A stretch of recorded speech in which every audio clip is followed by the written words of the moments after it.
Voilà, bonjour à toutes et à tous, très heureux de vous retrouver pour cette ultime vidéo, Vitamine Source de Vie, en tout cas la dernière de la saison, après quoi l'été arrive, ce sera le temps des congés, et puis on verra en septembre si nous allons repartir sur une nouvelle saison Vitamine Source de Vie. À vous de nous le dire, n'hésitez pas à laisser un commentaire, même pendant l'été, si ces vitamines vous font du bien, si vous souhaitez qu'elles se poursuivent, ce qu'il serait à améliorer aussi également.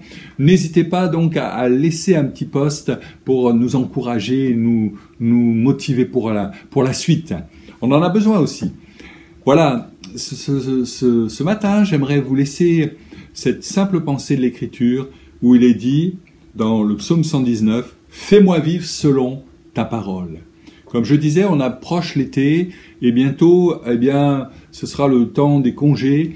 Et souvent, j'ai remarqué que pendant les congés, les chrétiens, c'est comme s'ils faisaient une parenthèse au niveau de leur piété.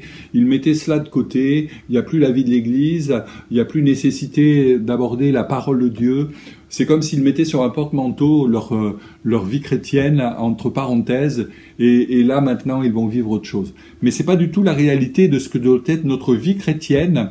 Et particulièrement, je pense que les congés, c'est le meilleur moment pour approfondir notre piété, notre communion avec le Seigneur, la connaissance de qui il est au travers de sa parole, parce que vous n'avez plus l'excuse d'être trop pressé par le temps, mais vous pouvez disposer de ce temps plus librement.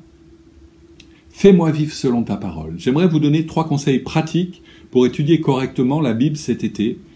Premier conseil, entraînez-vous à vous poser des questions quand vous lisez un texte, un passage. Plus vous vous poserez des questions, plus vous en retirez un enseignement. Chaque fois que vous abordez donc un texte, essayez de répondre aux questions les plus simples qui soient, comme qui sont les protagonistes de ce passage, comment l'action se déroule-t-elle, quel est l'objectif visé par le passage en question, pourquoi les personnages réagissent-ils ainsi, qu'en est-il de la foi? Qu'en est-il de la guérison? Qu'en est-il du miraculeux? Qu'en est-il de l'enseignement? Est-ce que Dieu a une promesse à me donner dans ce passage? Est-ce qu'il a un avertissement à me mettre devant moi? Est-ce qu'il a une situation particulière qui peut me parler de toutes les façons? Vous découvrirez ainsi des aspects de l'Écriture que vous n'avez jamais envisagés autrefois, parce que le Saint-Esprit est celui qui aime répondre à nos questions. Et il est celui qui a inspiré la parole de Dieu, et donc il est celui qui peut amener à vos cœurs quelque chose de plus lors de la lecture de sa parole, quand vous vous posez ainsi des questions. Chaque fois que vous abordez la lecture de la parole de Dieu, priez ainsi en disant « Seigneur, ouvre mes yeux afin que je contemple les merveilles de ta loi ». Et de cette manière-là, oui, je crois que le Saint-Esprit va vous aider à vous poser ces bonnes questions et à trouver les bonnes réponses dans la parole de Dieu. Ensuite, deuxième point, couchez par écrit ce que vous venez de découvrir de votre lecture. Souvent, c'est quelque chose qu'on ne fait pas. On n'est plus dans cette habitude ancienne d'écrire. Certes, on a nos smartphones, on peut écrire avec, mais c'est pas la même chose. Je crois que c'est important de prendre le temps de la réflexion et de prendre le temps, d'écrire noir sur blanc les choses qui nous sont, parvenues à l'esprit. Un homme, Dawson Trotter, qui est le fondateur de l'association des explorateurs de la Bible, évidemment, avait l'habitude de dire « Les pensées se clarifient toujours en passant de notre esprit à la feuille de papier. Nous devrions tous avoir un carnet de notes qui devrait accompagner notre Bible où que nous allions. » Et je crois que c'est important. Et peut-être dans votre valise pour cet été, mettez un bloc-notes, un stylo et prenez l'habitude de marquer ce que vous avez ainsi compris de la lecture de la parole de Dieu. Parce que l'encre la plus faible sera toujours plus forte que votre mémoire. Et c'est ça quelque chose d'essentiel, je crois. Et troisièmement, concentrez-vous sur la mise en pratique des vérités que vous avez reçues, et non pas sur vos interprétations possibles. Ça, c'est pas tellement utile. L'essentiel, c'est de dire, Seigneur, qu'est-ce que je peux faire de cette parole concrètement dans ma vie? Je veux pas augmenter ma connaissance intellectuelle, mais je veux vraiment qu'il y ait quelque chose qui se passe au niveau de mon cœur.